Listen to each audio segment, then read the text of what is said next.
Firmino Insurance. Descansa suas famílias e seus negócios com seguros pessoais e empresariais. Garantir a tranquilidade da sua família é o melhor negócio. Avaliação do tipo de seguro sem qualquer compromisso. Saiba qual a proteção mais adequada para cada tipo de risco.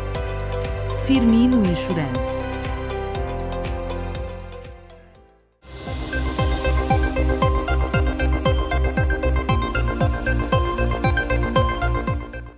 Lula reafirma a segurança econômica do Brasil diante as tarifas de Trump. Desafios da reforma tributária e a questão da inflação no Brasil. Procuradoria-Geral da República denuncia Juscelino Filho por suposta corrupção em emendas enquanto era deputado. Ônibus tomba com 54 pessoas e deixa 11 mortos. Olá, eu sou Janaína Alves com as principais notícias dessa semana. Bem-vindo a mais uma edição do WNN Brasil News. Em resposta às tarifas de 10% impostas pelo governo dos Estados Unidos, o presidente Luiz Inácio Lula da Silva afirmou que o Brasil possui reservas internacionais suficientes para enfrentar os desafios econômicos. Durante um evento em Cajamar, São Paulo, Lula destacou a importância de proteger a população de baixa renda e reafirmou a confiança na recuperação econômica do país, mesmo diante adversidades. O presidente Luiz Inácio Lula da Silva afirmou que o Brasil possui reservas internacionais suficientes para enfrentar as tarifas de 10% impostas pelo governo de Donald Trump sobre produtos brasileiros. Durante um evento em Cajamar, São Paulo, Lula destacou que o país tem um colchão de aproximadamente 350 bilhões de dólares, o que garante a estabilidade econômica mesmo diante de desafios externos. Ele acredita que a economia brasileira voltará a crescer mais do que o previsto em 2025, reforçando a confiança no futuro do país. Após as declarações de Lula, economistas começaram a analisar as possíveis consequências das novas tarifas americanas. Alguns especialistas acreditam que, embora as reservas sejam robustas, a imposição de tarifas pode afetar setores específicos da economia brasileira, como o agronegócio e a indústria. A expectativa é que o governo busque alternativas para mitigar os impactos e fortalecer as relações comerciais com outros países. Em resposta às tarifas impostas pelos o governo brasileiro está intensificando esforços para buscar novas parcerias comerciais. O ministro da Indústria e Comércio, que acompanhou Lula no evento, mencionou que o Brasil está aberto a negociações com países da América Latina e da Ásia, visando diversificar suas exportações e reduzir a dependência do mercado americano. Lula também enfatizou a importância do diálogo internacional para resolver disputas comerciais. Ele afirmou que o Brasil está disposto a participar de discussões com os e outros países para encontrar soluções que beneficiem ambas as partes. Essa postura é vista como uma tentativa de evitar uma escalada nas tensões comerciais e promover um ambiente de cooperação. Enquanto o Brasil se prepara para enfrentar as tarifas de Trump, o cenário comercial apresenta tanto desafios quanto oportunidades. A possibilidade de diversificação das exportações e a busca por novos mercados podem abrir portas para o crescimento econômico. No entanto, a adaptação a essas novas condições exigirá planejamento e estratégia por parte do governo e das empresas brasileiras.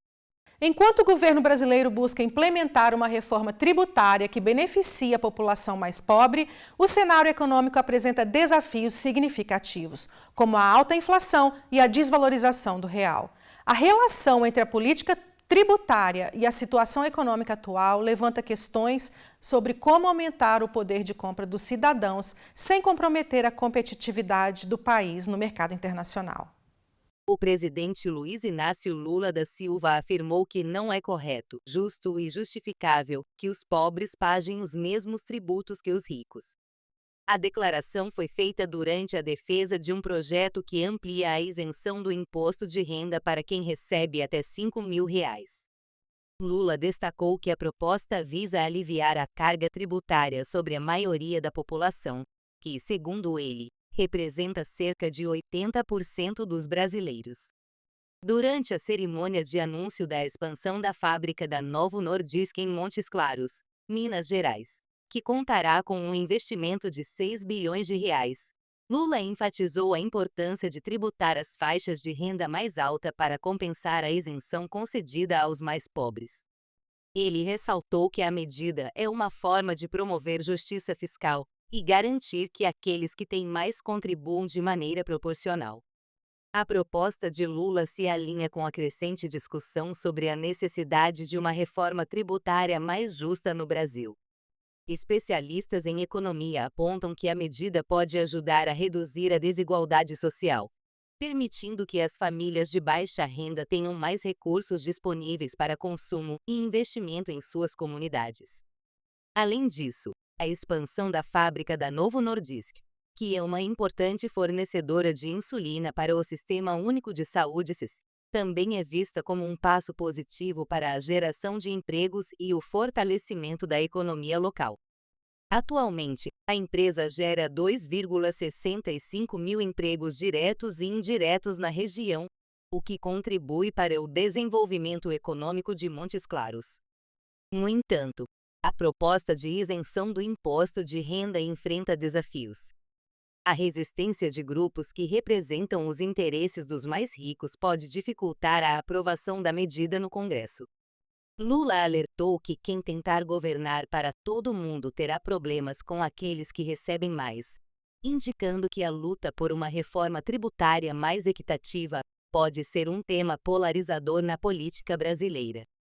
O ministro da Fazenda, Fernando Haddad, que acompanhou Lula no evento, reiterou a importância da proposta e a necessidade de um sistema tributário que beneficie a maioria da população. A expectativa é que o governo continue a dialogar com diferentes setores da sociedade para encontrar um consenso em torno da reforma tributária. A Procuradoria-Geral da República denunciou o ministro das Comunicações, Juscelino Filho, ao Supremo Tribunal Federal em uma investigação sobre o suposto desvio de emendas. Ele nega irregularidades. A denúncia foi enviada ao gabinete do ministro relator da investigação, Flávio Dino. O envio foi revelado pelo portal UOL nesta terça-feira 8 e confirmado pela TV Globo. Em nota, a defesa de Juscelino Filho disse que ainda não foi notificada sobre a denúncia do Ministério Público, que o político reafirma sua total inocência e destaca que o oferecimento de uma denúncia não implica em culpa, nem pode servir de instrumento para o MP pautar o país. Que Juscelino Filho confia que rejeitará a peça acusatória diante da sua manifesta ausência de provas, que o caso não tem qualquer relação com o Ministério das Comunicações, que como deputado federal, no mandato anterior, Juscelino Filho limitou-se a indicar emendas parlamentares para custear a realização de obras em benefício da população, e que a fiscalização do uso das emendas é de competência exclusiva do Poder Executivo, não sendo responsabilidade do parlamentar que indicou os recursos. Também em nota, União Brasil disse confiar na seriedade e competência do ministro Juscelino Filho, que tem exercido seu trabalho à frente do Ministério das Comunicações com comprometimento e resultados concretos para a população brasileira. Em uma operação significativa da Receita Federal do Brasil, cargas de produtos avaliados em 3 milhões foram apreendidas no Paraná, em um esforço para combater o descaminho e o contrabando. A ação, que resultou na apreensão de cerca de 5 mil itens, destaca a importância da fiscalização e da proteção econômica nacional contra práticas ilegais que afetam tanto a arrecadação de tributos quanto a concorrência justa no mercado. Uma operação da Receita Federal do Brasil resultou na apreensão de cargas de produtos avaliadas em 3 milhões de reais no Paraná, em uma ação voltada para o combate ao descaminho e contrabando. Os itens, que incluem perfumes árabes, smartphones e robôs aspiradores, foram trazidos clandestinamente do Paraguai e apreendidos em transportadoras e nos correios nas cidades de Londrina e Maringá. A operação, realizada entre os dias 31º de março e 4 de abril, resultou na apreensão de cerca de 5.000 itens que estavam sem nota fiscal e apresentavam outras irregularidades. Os materiais foram levados para Foz do Iguaçu, onde estão sendo contabilizados na alfândega. A Receita Federal informou que a operação contou com a atuação integrada de diversos órgãos parceiros, destacando a importância da colaboração entre as instituições para combater práticas ilegais que afetam a economia e a arrecadação de tributos no Brasil. O combate ao descaminho e ao contrabando é fundamental para garantir a concorrência justa no mercado e proteger os consumidores. Após a contagem e verificação dos produtos, a Receita Federal planeja destinar parte dos itens apreendidos para instituições parceiras, enquanto outros poderão ser leiloados. Aqueles que não atenderem às normas exigidas poderão ser destruídos. Essa prática visa não apenas a punição de atividades ilegais, mas também a promoção de ações sociais por meio da doação de produtos. As apreensões destacam um problema recorrente no Brasil: o contrabando e o descaminho de produtos. Essas práticas não apenas prejudicam a arrecadação de impostos, mas também afetam a indústria nacional, que enfrenta concorrência desleal de produtos que entram no país sem o devido pagamento de tributos. A Receita Federal e outros órgãos governamentais têm intensificado suas ações para coibir essas atividades, buscando proteger a economia local e garantir a segurança dos consumidores. Um ônibus com 54 pessoas tombou na MG 223 entre Araguari e Tupaciguara, no Triângulo Mineiro, e deixou 11 pessoas mortas e 36 feridas, segundo o Corpo de Bombeiros de Araguari e a empresa responsável pelo veículo. O acidente aconteceu na madrugada desta terça-feira, dia 8, por volta das 3h40. Um ônibus com 54 pessoas tombou no Triângulo Mineiro e deixou 11 pessoas mortas e 36 feridas, segundo o Corpo de Bombeiros de Araguari e a empresa responsável pelo veículo.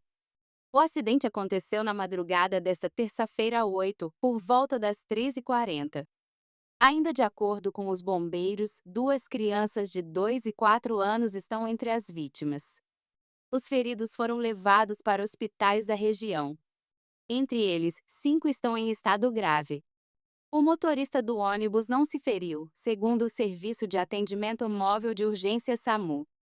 Não há informações sobre o estado de saúde dos outros sobreviventes.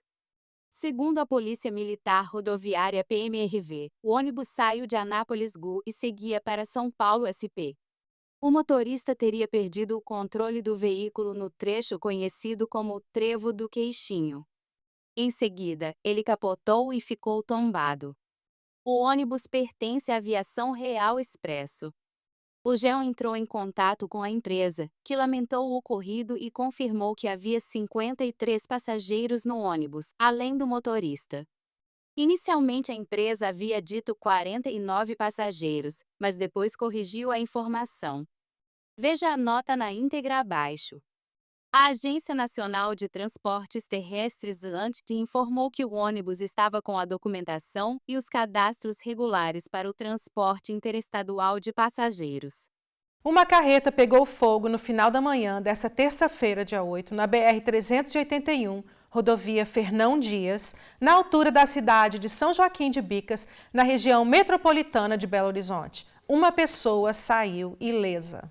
Uma carreta pegou fogo no final da manhã desta terça-feira, 8, na rodovia Fernão Dias, na cidade de São Joaquim de Bicas, na região metropolitana de Belo Horizonte. Uma pessoa saiu ilesa. O acidente foi registrado às 10h46. A pista no sentido Belo Horizonte ficou totalmente interditada por mais de 1 hora e depois, uma faixa foi liberada. O trânsito foi totalmente liberado às 12h20. De acordo com a Arteris, concessionária responsável pelo trecho, o veículo estava carregado com 28 toneladas de placas de energia solar. As causas do acidente ainda não foram esclarecidas. As chamas foram totalmente controladas pelo Corpo de Bombeiros. A Polícia Civil de Minas Gerais está utilizando exames de DNA para rastrear a origem das armas usadas em um ataque a uma agência bancária na cidade de Guaxupé, ocorrido na madrugada dessa terça-feira. Após o crime, a área foi isolada com o apoio da Polícia Militar e da Polícia Federal, garantindo a segurança do local e a preservação de pistas que possam auxiliar na investigação. Durante a perícia inicial, a Polícia Civil recolheu projéteis que passarão por exames de identificação. Investigadores especializados foram deslocados de Belo Horizonte para reforçar a perícia técnica no local, utilizando uma aeronave cedida pelo Estado. A corporação afirmou que o trabalho seguirá de forma integrada, com o compromisso de responsabilizar os envolvidos e garantir a segurança da população. O ataque, que ocorreu por volta de 1h45, envolveu explosões na agência da Caixa e disparos contra a sede da Polícia Militar na cidade. Vídeos nas redes sociais mostram o momento do ataque, com suspeitos cercando a área do banco e utilizando armamento pesado. Moradores relataram momentos de pânico devido ao barulho dos disparos e explosões. A situação em Guaxupé permanece tensa e a população aguarda mais informações sobre a investigação e a segurança na região. O Festival de Curitiba, um dos maiores encontros das artes cênicas do Brasil, completou sua 33ª edição com uma celebração vibrante da diversidade e do pertencimento. Realizado entre os dias 24 de março e 6 de abril, o evento reuniu mais de 350 atrações, proporcionando uma rica experiência de troca e reflexão sobre a arte em suas diversas formas e reafirmando o seu papel como um espaço de inclusão e intercâmbio cultural. A 33ª edição do Festival de Curitiba, realizada entre os dias 24 de março e 6 de abril, fez história ao reunir mais de 350 atrações e celebrar a diversidade, o pertencimento e o intercâmbio artístico. O evento se consolidou como um dos maiores encontros das artes cênicas do Brasil, atraindo artistas, companhias e espectadores de diferentes partes do país e do mundo. Com espetáculos apresentados em teatros, ruas, parques e espaços alternativos, o festival proporcionou uma rica experiência de troca e reflexão sobre a arte em suas diversas formas. O diretor argentino Guillermo Cacassi, responsável pela peça A Gaivota, expressou a importância simbólica de participar do festival após uma longa temporada na Europa. Chegar ao Brasil para o evento é como chegar na nossa grande pátria. A sensação é de pertencimento, afirmou. A participação do público foi um dos pontos altos do evento, com interações emocionantes entre os espectadores e os artistas. Alexia Twister, vencedora do Prêmio Shell de Melhor Ator, celebrou a visibilidade que o festival proporciona à arte drag, afirmando que é um sonho realizado e que a troca com outros artistas enriquece a experiência. A Mostra Fringe também se destacou nesta edição, com a atriz Grace Barros expressando sua surpresa com a diversidade do público. Foi surpreendente se deparar com um público tão diverso, diferente do que normalmente frequenta as temporadas locais. Todas as sessões dos nossos espetáculos lotaram, comemorou. O espetáculo de dança Encantado da diretora Lia Rodrigues foi mencionado como um grande acerto na programação. A atriz Bianca Almeida, que veio de Ponta Grossa, elogiou a movimentação do festival e a entrega dos artistas em cena. A 33ª edição do Festival de Curitiba não apenas celebrou a arte, mas também deixou um legado de diversidade e inclusão, reafirmando a importância da cultura na construção de uma sociedade mais justa e igualitária. O evento se consolidou como um espaço de reflexão e celebração, onde a arte se torna um meio de conexão entre diferentes vozes e experiências. Vamos agora a uma análise do que aconteceu no futebol brasileiro esse fim de semana, com Beto de Paula. Boa noite, Janaína. Boa noite. Boa noite, telespectador. Bom, o futebol brasileiro foi recheado de muitos gols, mas com muitas polêmicas. Como sempre, o futebol brasileiro, você pensa que vai falar sobre futebol no final de semana, mas você tem que voltar nos hábitos, porque os hábitos, infelizmente, estão uma vergonha no futebol brasileiro. Houve um problema, uma polêmica com Palmeiras e Vitória, ou Sport, desculpa, e Cruzeiro e Flamengo. Pênalti que não é. O VAR tem que chamar, o juiz não chamou. No jogo do Palmeiras, a mesma forma. Tem que chamar o VAR e o VAR não chamou. Foram multados. Mas o que adianta ser multado? O que adianta ficar no estaleiro? Não adianta. O clube já perdeu os pontos. O time foi prejudicado. Mas aí eu digo uma coisa. No Palmeiras, o Abel Ferreira sempre desce as palavras aos árbitros, à comissão de árbitro, quando ele perde e é prejudicado. E agora, por incrível que eu pareça, ele vai e cumprimenta os árbitros, está tudo bem. Então, quer dizer, o senhor Abel Ferreira também tem que se baixar um pouco a bola dele e dar ênfase ao que está acontecendo.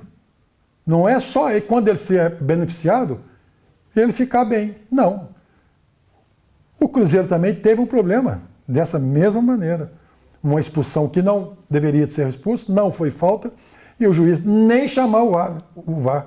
Aliás, como foi cartão direto, o VAR tinha que ter chamado o juiz e não ter dado o cartão amarelo. Então, essas são as polêmicas do futebol brasileiro. Infelizmente, você vem para falar sobre futebol e acabamos falando sobre as polêmicas.